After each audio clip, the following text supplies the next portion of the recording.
Hello बच्चों, मैं स्मिता बिजलवान स्वागत करती हूँ आपका आईसीटी वर्चुअल क्लासरूम में।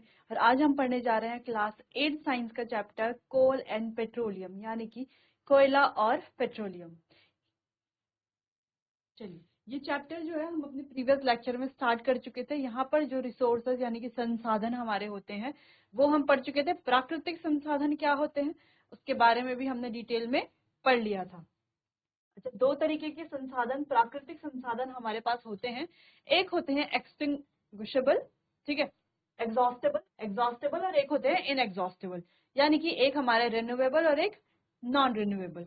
एग्जॉस्टेबल रिसोर्स यानी कि जो समाप्त होने योग्य रिसोर्सेज होते हैं या समाप्त होने योग्य संसाधन होते हैं। बाकी इनएग्जॉस्टेबल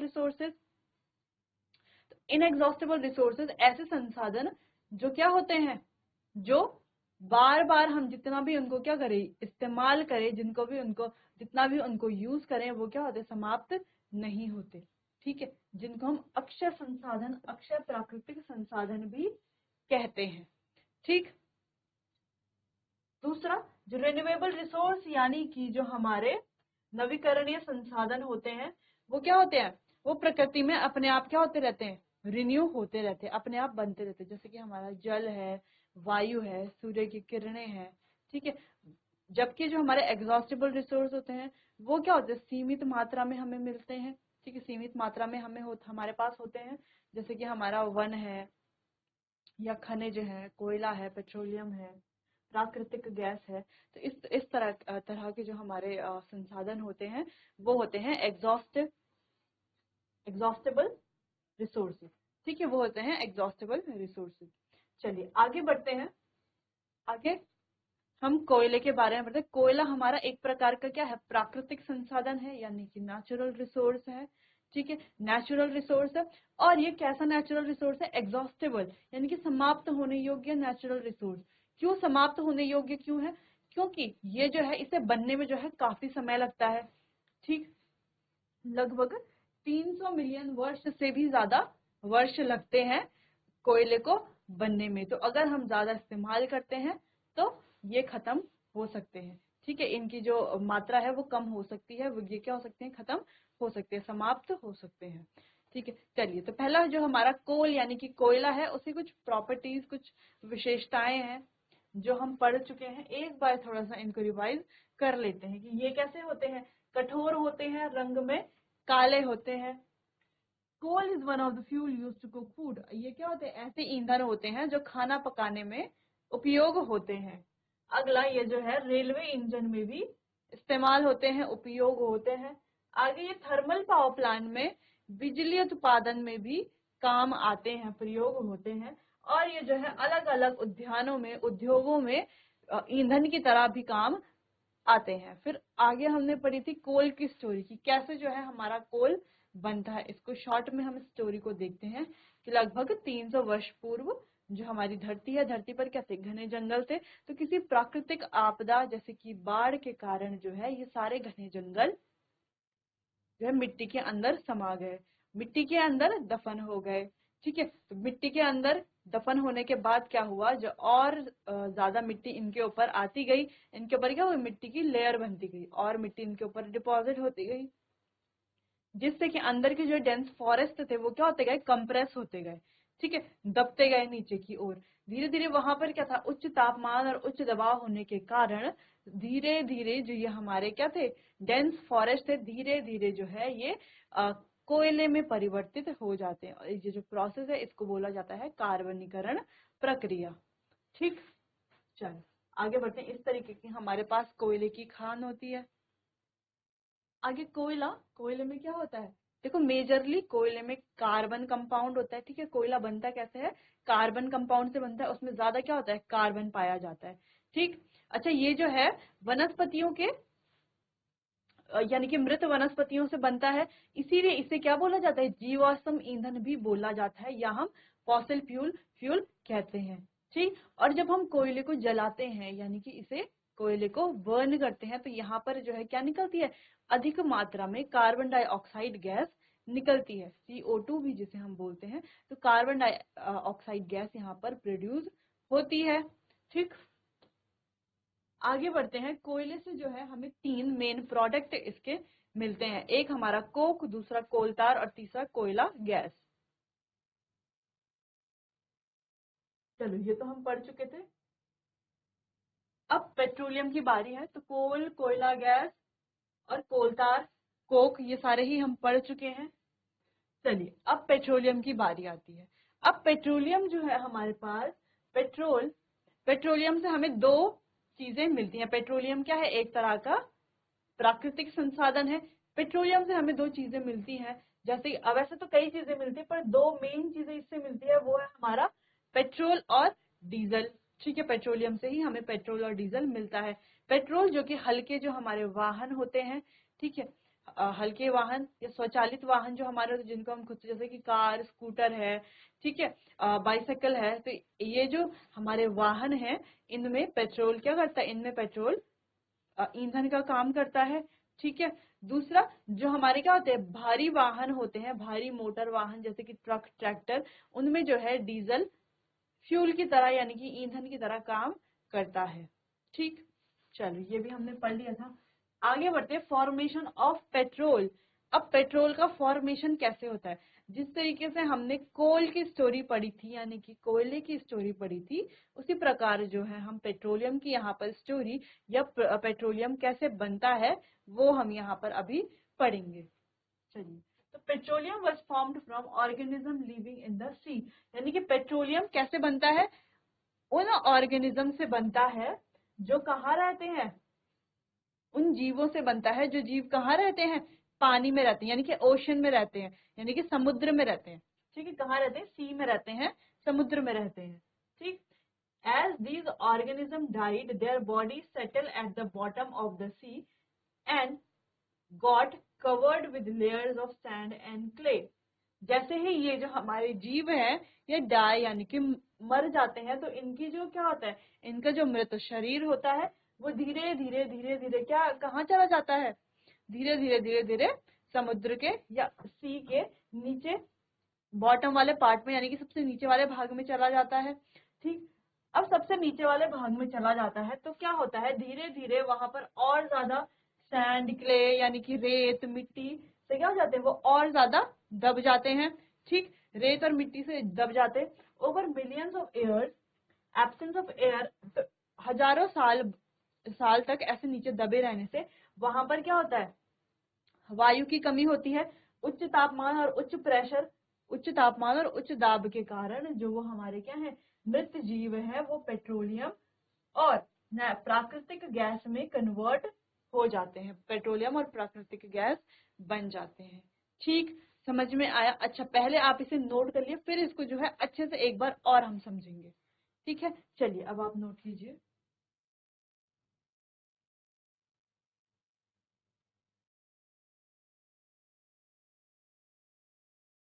चलिए, तो एक बार फिर से देख लेते हैं कि जो पेट्रोलियम है उसका निर्माण किस प्रकार होता है।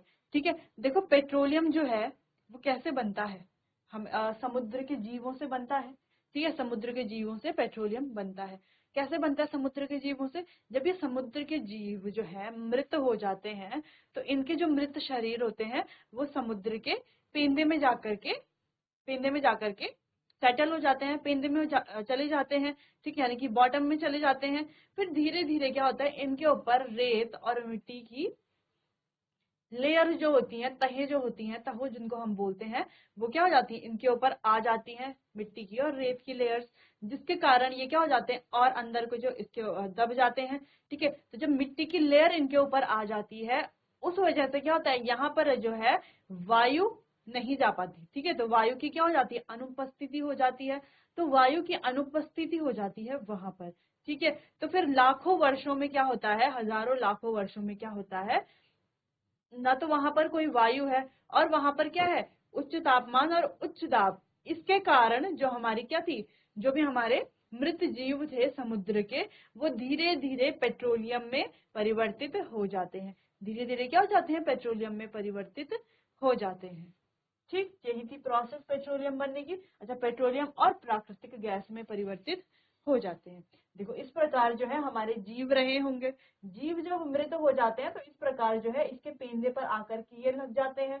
ठीक, धीरे धीरे इनके ऊपर और ज्यादा ये मिट्टी की लेयर्स, ठीक है, मिट्टी और जो हमारा क्या है रेत, इसकी लेयर इनके ऊपर आ जाती है, जिस वजह से यहाँ पर क्या होती है, एब्सेंस ऑफ एयर, यानी कि वायु की कमी हो जाती है, अनुपस्थिति हो जाती है। जब वायु की यहाँ पर अनुपस्थिति रहती है फिर उसके बाद क्या होता है, यहाँ पर उच्च तापमान और उच्च दबाव में हजारों वर्ष तक, लाखों वर्ष तक ये यहाँ पर रहते हैं, जिससे कि धीरे धीरे धीरे धीरे ये क्या हो जाते हैं, पेट्रोलियम में परिवर्तित हो जाते हैं।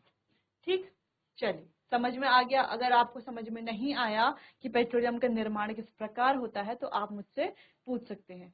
चलिए अब आप इसे फिर से अच्छे से जो है नोट कर लीजिए, तब आगे बढ़ते हैं।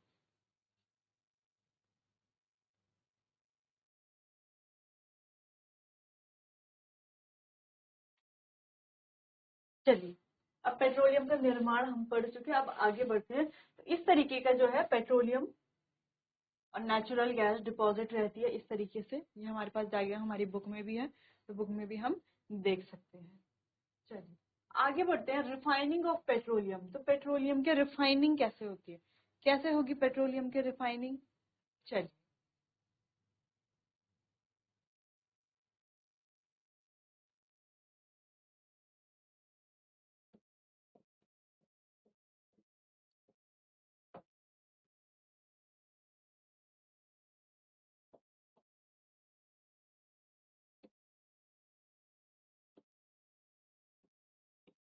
यानी कि पेट्रोलियम का परिष्करण कैसे होता है, रिफाइनिंग कैसे होती है या परिष्करण कैसे होता है। देखो petroleum is a dark oily liquid, तो पेट्रोलियम क्या है, डार्क है और तेल या द्रव है। ठीक है, it has an unpleasant order, तो इसकी क्या है, एक अनप्लीजेंट यानी कि अप्रिय गंध है। कैसा ऑर्डर, यानी कि गंध की बात होती है। ठीक है, तो इसकी कैसी गंध है, इसकी अनप्लीजेंट यानी कि अप्रिय गंध है। It is a mixture of, तो ये किस किस चीज का संघटक है, तो इसके क्या क्या संघटक है वो हम देखें। सच एज पेट्रोलियम, किस किस संघटकों का मिश्रण है ये। इसमें सबसे पहले है पेट्रोलियम गैस, ठीक है, फिर पेट्रोल, डीजल, ल्यूब्रिकेटिंग ऑयल और पैराफिन मोम। ठीक है, पैराफिन मोम, ये सारे ही क्या है, इसके संघटक हैं। ठीक है, चलिए the process of separating the various constituent fraction of petroleum is known as refining. तो ये संघटकों को क्या करने का, सेपरेट करने का, जब हम सेपरेट करते हैं उसे ही क्या बोला जाता है, रिफाइनिंग, रिफाइनिंग बोला जाता है। It is carried out in petroleum refinery, और इसको जो है पेट्रोलियम रिफाइनरी में ही किया जाता है। कहाँ किया जाता है, पेट्रोलियम रिफाइनरी जो होती है वहां पर ही ये रिफाइनिंग की जो प्रोसेस है वो की जाती है। ठीक है, the process of separating the various constituent fractions of petroleum.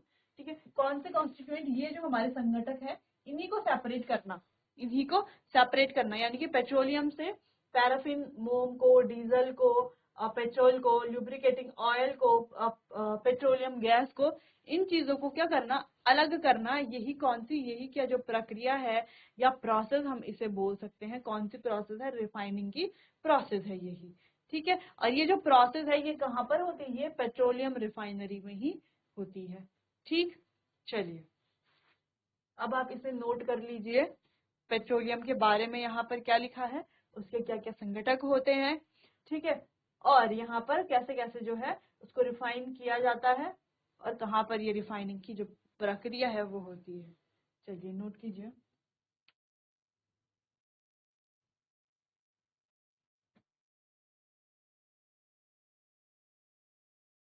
चलिए तो अब आगे बढ़ते हैं।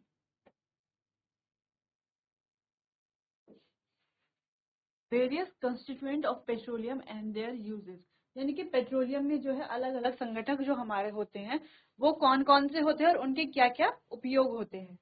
चलिए तो पहला है हमारा लिक्विफाइड पेट्रोलियम गैस, यानी कि जिसको हम एलपीजी भी बोलते हैं। और यहाँ पर ये जो एलपीजी है ये हम सबको पता है कि कहाँ पर यूज होती है, ये हमारे घरों में जो है हम इसको ईंधन की तरह इस्तेमाल करते हैं, खाना पकाने के लिए, ठीक है, और भी अन्य चीजों के लिए। ठीक है, तो ये हो गया LPG, fuel for home and industry, यानी कि घरों में और उद्यानों में, उद्योग जो हमारे होते हैं, इंडस्ट्रीज जो होती हैं वहां पर भी जो है कि ईंधन का काम करती है। आगे देखिए पेट्रोल। तो पेट्रोल हमें पता है कि पेट्रोल किस काम आता है, यानी कि जो हमारे क्या होते हैं, हल्के वाहन होते हैं, ठीक है, हल्के स्वचालित वाहन होते हैं, उनको क्या करते हैं, उनको फ्यूल की तरह इस्तेमाल करते हैं, ठीक है। पेट्रोल को हम उसमें फ्यूल की तरह या ईंधन की तरह उपयोग करते हैं। Motor fuel solvent for dry cleaning के लिए भी जो है हम पेट्रोल का इस्तेमाल करते हैं, सॉल्वेंट की तरह, एक सॉल्वेंट की तरह ड्राई क्लीनिंग में भी इसका इस्तेमाल किया जाता है। अगला केरोसिन है, जिसे हम मिट्टी का तेल भी बोलते हैं। तो स्टोव्स के लिए, स्टोव में ये ईंधन का काम करता है, फ्यूल्स फॉर स्टोव्स, यानी कि स्टोव में भी ये ईंधन का काम करता है। Lamp and for jet aircraft, jet aircraft और लैम्प, ठीक है, इनमें क्या करता है, ये ईंधन का काम करता है। आगे बढ़े, डीजल। तो डीजल का हमें पता है कि जो भारी मोटर वाहन होते हैं उनमें जो डीजल है उनमें ईंधन की तरह काम करता है। इसके अलावा जो हमारे इलेक्ट्रिक जनरेटर होते हैं उनमें भी जो हमारा डीजल है वो ईंधन की तरह काम करता है। तो ये आपको याद रख लेना है, इलेक्ट्रिक जनरेटर, क्योंकि हैवी मोटर व्हीकल यानी कि जो भारी मोटर वाहन हमारे हैं, ये तो सबको पता है। इसके अलावा इलेक्ट्रिक जनरेटर में भी डीजल का ही उपयोग होता है ईंधन के रूप में। चलिए आगे बढ़े, ल्यूब्रिकेटिंग ऑयल, यानी कि ऑइंटमेंट, कैंडल, वैसलीन, इनमें जो है, सॉरी, ल्यूब्रिकेटिंग ऑयल ल्यूब्रिकेशन के लिए काम आता है, ठीक है। जो ल्यूब्रिकेटिंग ऑयल हमारा होता है वो ल्यूब्रिकेशन के लिए काम आता है। अगला हमारा जो पैराफिन मोम है, या पैराफिन वैक्स हम इसे बोलते हैं, ये ऑइंटमेंट में, ठीक है। उसके अलावा कैंडल में, मोमबत्ती जो हमारी होती है, वैसलीन में, ये जो पैराफिन मोम हमारा है ये काम आता है। अब बिटुमिन, बिटुमिन जो है हमारा पेंट में और रोड की सरफेसिंग करने में जो है काम आता है बिटुमिन, ठीक। तो यहाँ पर ये हो गया हमारे संगठक पेट्रोलियम के, और यहाँ पर ये जो है इनके उपयोग। चलिए, तो अब आप इसे जो है नोट कर लीजिए।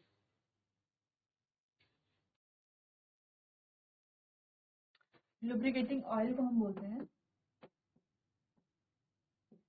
स्नेहक तेल,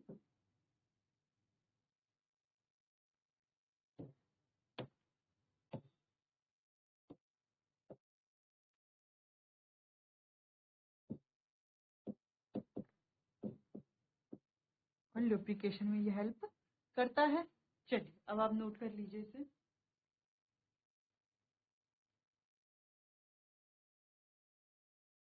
ऑइंटमेंट मतलब क्या होता है, जो हमारा मरहम होता है, मरहम।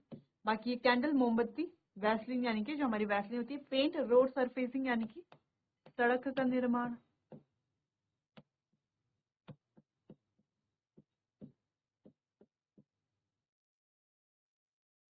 ठीक, तो इस प्रकार से ये हमारे कंस्टिट्यूएंट हो गए और ये इनके इस्तेमाल यानी कि उपयोग हो गए। चलिए अब आप इसे नोट कर लीजिए, फिर आगे बढ़ते हैं।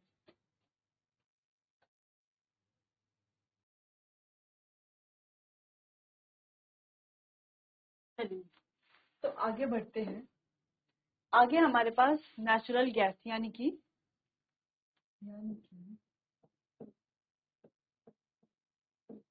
प्राकृतिक गैस। अब हमें पता है कि नेचुरल गैस भी हमें कहाँ से मिलती है, पेट्रोलियम से मिलती है, ठीक। चलिए, natural gas is a very important fossil fuel because it is easy to transport through pipe. अच्छा, जो हमारा नेचुरल गैस है वो क्या है, एक प्रकार का बहुत ही महत्वपूर्ण जीवाश्म ईंधन है, ठीक। ये बहुत ही महत्वपूर्ण क्यों है, क्योंकि इसको जो है पाइप के द्वारा ट्रांसपोर्ट करना, यानी कि कहीं से कहीं ले जाना या लाना, ठीक है, ट्रांसपोर्ट करना क्या है, आसान है, ठीक है। इसीलिए जो ये है ये बहुत ही इंपॉर्टेंट हमारा फॉसिल फ्यूल है। अगला, natural gas is also use as a starting material for the manufacture of number of chemical and fertiliser, ठीक है। तो ये जो नेचुरल गैस जो है ये हमारा क्या है, एक ऐसा क्या है, पदार्थ है जिस जिस जो हमें बहुत सारे जो हमारे केमिकल यानी कि रसायन है, फर्टिलाइजर है, खाद है, इनको बनाने में काम आता है, उपयोग होता है, ठीक। In India natural gas has been found in, अच्छा, और भारत में जो है नेचुरल गैस का क्या है, एक विशाल भंडार है, नेचुरल गैस का एक विशाल भंडार है, ठीक है, ऐसा हम क्यों बोल रहे हैं? क्योंकि देखो भारत में जो है natural gas Tripura, Rajasthan, Maharashtra, Krishna Godavari delta, इन जगहों पर जो है नेचुरल गैस हमें मिलती है, फाउंड होती है। ठीक है, मिलती है यहाँ पर नेचुरल गैस इन जगहों में, जो त्रिपुरा, महाराष्ट्र, कृष्ण गोदावरी डेल्टा, राजस्थान, इन जगहों में। इसीलिए जो है भारत को बोला जाता है नेचुरल यानी कि प्राकृतिक गैस का भंडार। ठीक, अच्छा चलो, यहाँ पर हमने 3 इंपॉर्टेंट पॉइंट पढ़े कि इसे क्या कहा जाता है। ये भी हमारा क्या है, एक तरह का जीवाश्म ईंधन यानी कि फॉसिल फ्यूल है, और इसको जो है पाइप के थ्रू ट्रांसपोर्ट करना यानी कि एक जगह से दूसरी जगह ले जाना या एक जगह से दूसरी जगह लाना क्या है, बहुत ही आसान है। ठीक, और ये जो है अलग अलग चीजों के मैन्युफैक्चर यानी कि बनाने में काम आता है, जैसे कि हमारे अलग अलग रसायन है, फर्टिलाइजर्स है, खाद है, इनको बनाने के भी काम आता है। तो ये था हमारा नेचुरल गैस। चलिए अब आप इसे नोट कर लीजिए, फिर आगे बढ़ते हैं चैप्टर में।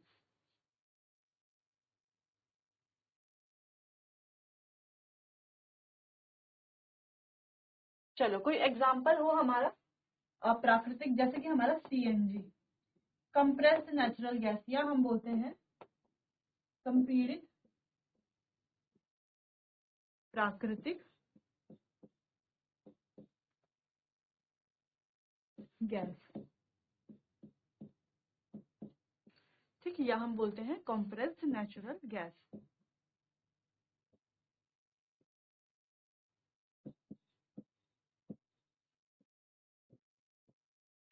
ठीक, कंप्रेस्ड नेचुरल गैस।